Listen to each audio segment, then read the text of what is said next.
อย่างที่อายเห็นน้องเป็นแค่สาวบ้านๆถือใจซื่อทุกด้าน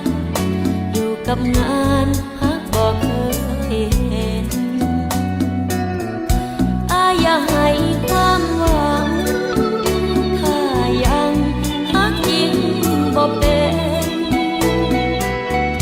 ถึงบ่สวยบ่เด่นก็บ่อยากเป็นอีกคนของใคร